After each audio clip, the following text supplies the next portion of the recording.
तो हेलो मेरे प्यारे प्यारे शेर और शेरनियों, आप लोग स्वस्थ होंगे, मस्त होंगे। आप लोगों की स्टडी से चल रही होगी। तो आज का जो टॉपिक है ये क्लास 12 वालों के लिए है। ठीक है। ये टॉपिक पक्का बोर्ड में पूछे जाने वाले ही हैं। ठीक है। जो कि 2024 से ही रिलेटेड है ये सब क्वेश्चन। ठीक है। पूरी और पूरा जितना वीडियो सब मैं अपलोड कर रहा हूँ सब वीडियो पूरा देख कर जाएंगे। उसके एक दिन पहले आपको पूरे फुल वीडियो मिलेंगी, आप देख के जाएंगे, पक्का उसमें से क्वेश्चन जरूर आएंगे। ठीक है। 100% गारंटी है उसमें से क्वेश्चन आएंगे, उससे बाहर नहीं पूछे जाएंगे। चलिए ज्यादा देर ना करते हुए अपने टॉपिक को क्या करते हैं, स्टार्ट करते हैं। ठीक है। तो देखिए भैया, टॉपिक आज का जो है वो है क्रॉसिंग ओवर। क्या है? क्रॉसिंग ओवर वो टॉपिक है। क्रॉसिंग ओवर क्या होता है ये हमको जानना है। क्या जानना है? क्रॉसिंग ओवर क्या होता है ये हमको जानना है। तो क्रॉसिंग ओवर किसे कहते हैं? तो अर्धसूत्री कोशिका। क्या होता है?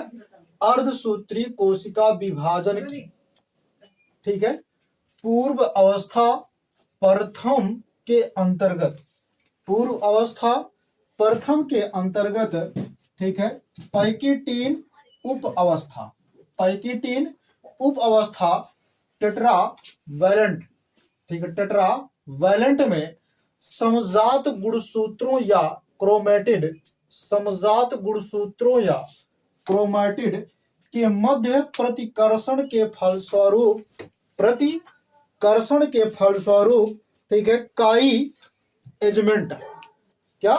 काई एजमेंटा, काई एजमेंटा, ठीक है, पर अनुवांशिक पदार्थ का आदान प्रदान होने की क्रिया को विनिमय या फिर क्रॉसिंग ओवर कहते हैं। ये बातें क्लियर होगी। मतलब सिंपल भाषा में अगर आपको समझाऊं तो समजात गुणसूत्रों या क्रोमेटिड, ठीक है, समजात गुणसूत्रों या क्रोमेटिड के मध्य प्रतिकर्षण के फलस्वरूप, ठीक है, काई एंजमेंटा, ठीक है, काई एजमेटा पर अनुवांशिक पदार्थ, जो काई एजमेटा होता है उस पे अनुवांशिक पदार्थों का आदान प्रदान होता है। क्या होता है? अनुवांशिक पदार्थों का लेन देन होता है। तो इसे हम क्या कहते हैं? विनिमय, यानी कि क्रॉसिंग ओवर कहते हैं। इतनी बातें क्लियर हुई। चलते हैं आगे, देखते हैं। इसके फलस्वरूप, मतलब क्रॉसिंग ओवर के फलस्वरूप गुणसूत्रों की जीन संरचना में परिवर्तन आ जाते हैं। जब हम क्रॉसिंग ओवर करते हैं तो क्रॉसिंग ओवर में क्या होता है, जो गुणसूत्र होते हैं, क्रोमोसोम जो होते हैं, उनकी संरचना में क्या होता है, परिवर्तन आने लगते हैं। जब उनकी संरचना में परिवर्तन आते हैं तो लक्षणों में भिन्नता आ जाती है। क्या जाती है? जो लक्षण होते हैं उनमें क्या आ जाती है? भिन्नता आ जाती है। ठीक, आगे चलते हैं, देखते हैं अगला टॉपिक जो आपका है, ठीक है, वो है इनकम्प्लीट, ठीक है, डोमिनेंस। क्या है? इनकम्प्लीट डोमिनेंस, जिसको बोलते हैं हिंदी में अपूर्ण प्रभाविता। क्या बोलते हैं? अपूर्ण प्रभाविता। अपूर्ण प्रभाविता किसे कहते हैं ये हमको जानना है। ये भी इंपॉर्टेंट ही होता है। ठीक है। अपूर्ण प्रभाविता जो होता है, कुछ पौधों में एक लक्षण के दो, मतलब कोई एक ऐसा पौधा होता है, ठीक है, उसमें क्या होता है, एक लक्षण के दो विपर्यासी रूप, जो दो विपर्यासी रूपों में, ठीक है, संकरण कराने पर, मतलब कहें, मतलब इसका क्या है, एक लक्षण के दो, मतलब एक पौधा है, कोई भी पौधा हो, ठीक है, उस पौधे के एक लक्षण के दो विपर्यासी, विपर्यासी मतलब होता है अलग अलग, क्या होता है, अलग अलग रूपों में, ठीक है, संकरण कराने पर F1 पीढ़ी में, जब हम इसका संकरण कराते हैं तो F1 पीढ़ी में, ठीक है, मध्यवर्ती लक्षण प्रकट होते हैं। क्या प्रकट होते हैं?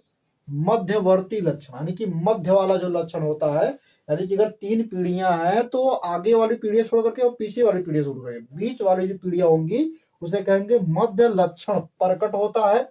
अर्थात इसके कहने का मतलब क्या है, दो विपरीत लक्षणों में से कोई भी पूर्णतः, ठीक है, प्रभावी लक्षण नहीं होता। इसके कहने का मतलब क्या है कि दो विपरीत लक्षण ऐसे होंगे जिनमें से कोई भी एक पूर्णतः प्रभावी नहीं होगा। दोनों लक्षण स्वयं को प्रदर्शित करेंगे, मतलब दोनों लक्षण क्या करेंगे, अपने आप को दिखाएंगे कि मैं वहां हूं।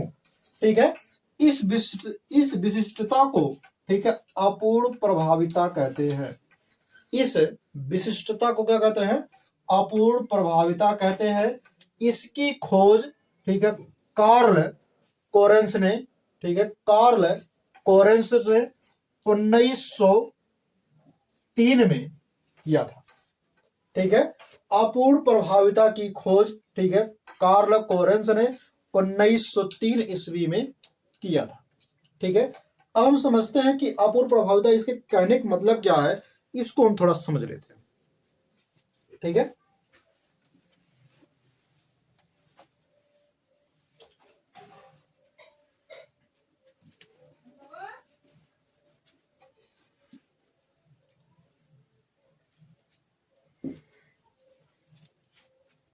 अब जो इसमें कहा है उसी के अकॉर्डिंग चलना है। ठीक है, इसमें कहा है कि दो विपरीत लक्षणों में से कोई भी पूर्णतः प्रभावी लक्षण नहीं होगा। मतलब आप दो विपरीत लक्षण लेंगे, जो कि कोई पौधा हो उसका दो विपरीत आप लक्षण लेंगे, उसमें से कोई एक प्रभावी लक्षण नहीं होगा।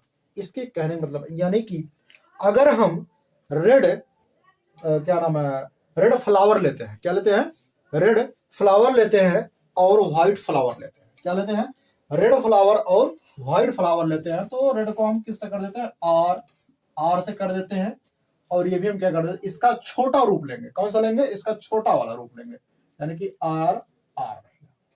ठीक है, ये बड़े लेटर का है, ये छोटे लेटर का है। ये क्या हो गया, रेड हो गया फ्लावर, ये व्हाइट।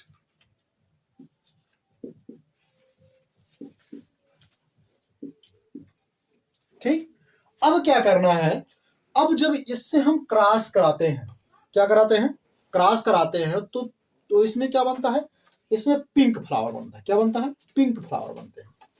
यानी कि जब हम रेड वाले को मिलाते हैं व्हाइट वाले से, तो इसकी जो आएगी निकल करके, इससे इससे जब कराएंगे तो आर आएगा और आर आएगा।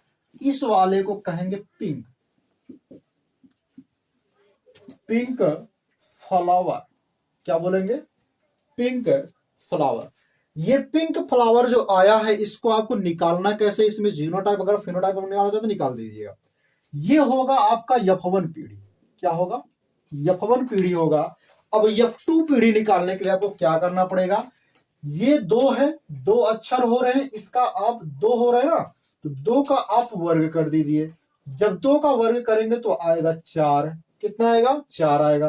तो 4 चैम्बर आप बना लीजिए। कितने चैम्बर, 4 चैम्बर आप बना लीजिए।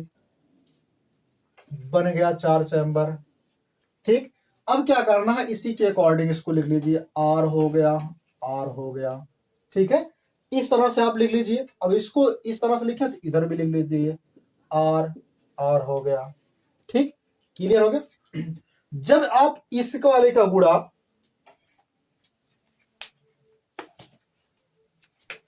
इस वाले का गुणा आप इस वाले से कराएंगे, ठीक है, तो क्या बनेगा, तो यहां जो बनेगा वो बनेगा आर आर बनेगा।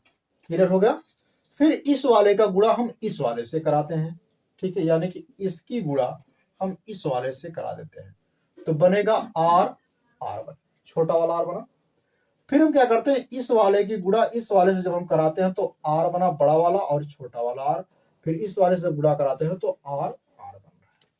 इतनी बातें क्लियर हुई। ठीक, आप इसी प्रकार से आप क्या कर सकते हैं, छोटा लंबा पौधा लेकर के भी करा सकते हैं।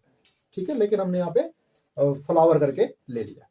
तो चलिए देखते हैं, इसमें सबसे बड़ी बात क्या है कि आर आर जो है आपने यहाँ पे लिखा भी है रेड फ्लावर। क्या है, रेड फ्लावर है। तो आर आर को आप क्या लिखेंगे, रेड लिखेंगे। क्या लिखेंगे, रेड लिखेंगे। ठीक है, और आर आर को यहां देख रहे हैं आप, कैपिटल आर और स्मॉल आर है। कैपिटल और स्मॉल है, तो याद रखिएगा कैपिटल और स्मॉल को आपने क्या माना है, पिंक लिया है। क्या लिया है, पिंक। तो आप क्या लिखेंगे, पिंक लिखेंगे। क्या लिखेंगे? पिंक लिखेंगे। तो इसको भी आप पिंक लिखेंगे।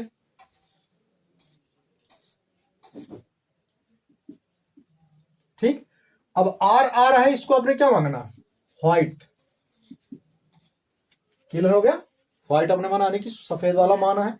तो अब हमको ये बताइएगा, अगर आप इसमें जीनोटाइप और फिनोटाइप निकालना चाहेंगे, कितना सिंपल तरीका है जीनोटाइप और फिनोटाइप निकालने का। देखो कुछ करना नहीं है। जीनोटाइप जब निकालना होता है आपको, ठीक है, मैं आपको एकदम सिंपल तरीका बताऊंगा जीनोटाइप कैसे निकाला जाता है।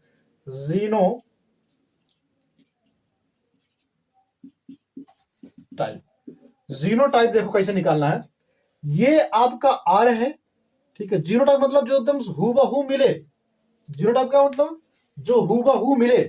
तो इस वाले कैपिटल आर के अलावा इस वाले में कोई कैपिटल आर का नहीं है, दोनों। ठीक है। तो जब ये केवल एक है तो इसको क्या कर दीजिए? एक लिख दीजिए। एक लिख दिया गया। अब आप रेशियो लगा लीजिए, यानी अनुपात लगा लीजिए। लगाया आपने। अब आपने देख रहा है, आप देख रहे हैं कि ये पिंक और ये पिंक के अलावा और कोई भी इस तरह का इसी सेम शक्ल का कोई नहीं है। तो क्या कर देना? दो है, ये दोनों दो सेम है तो दो लिख दीजिए, रेशियो लिख दीजिए। इतनी बातें क्लियर हो गई। अब इसके अलावा भी कोई और नहीं है। जब इसके अलावा कोई नहीं है तो क्या बचा? एक बचा। तो आ गया तुम्हारा एक, यानी 1:2:1 के अनुपात में आपका क्या निकला? जीनोटाइप निकला। हमने क्या कहा? जीनोटाइप में आपको क्या करना है? एकदम हूबहू शकल को मिलाना है, तब जाके अगर आप क्या लिखेंगे? जीनोटाइप लिखेंगे। और फिनोटाइप उसे लिखेंगे। अब फिनोटाइप आपको क्या लिखना है? देखिएगा, फिनोटाइप, ठीक है। ये भी बहुत सिंपल है। फिनोटाइप में प्रभावी वाले को देखा जाता है। किसको देखा जाता है? प्रभावी वाले को देखा जाता है, अप्रभावी वाले को नहीं देखा जाता। ठीक। तो देखिए इसमें ये हो गया रेड, ये भी क्या हो गया? रेड वाला है, ये भी है। ठीक।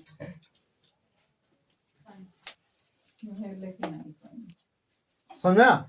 लेकिन इसमें आपने क्या कहा है? दो विपरीत लक्षणों में से कोई भी पूर्णतः प्रभावी लक्षण नहीं होता। ठीक है। इसमें आपको प्रभावी लक्षण नहीं लेना है। तो याद रखिएगा, फिनोटाइप भी वही होगा, यानी 1:2:1 का ही अनुपात होगा। ठीक है। अगर आप इसमें, क्योंकि आप देख रहे हैं पिंक हो रहा है, ये भी पिंक हो रहा है, ये रेड है, ये व्हाइट है, उसके बाहरी कलर को लिया गया है, तो जायज सी बात है 1:2:1 होगा। क्लियर हो गया? तो जीनोटाइप और फिनोटाइप क्लियर हो गया। ठीक। तो आज की जो ये वीडियो है केवल यहीं तक। फिर मिलेंगे आपके लिए नए वीडियो में। तब तक के लिए आप लोग अपने टॉपिक को पढ़ते रहिए और अपने बुक का रिवीजन करते भी रहिए। जो पीछे छूटे हैं उसको भी पढ़ते रहिए। ठीक है।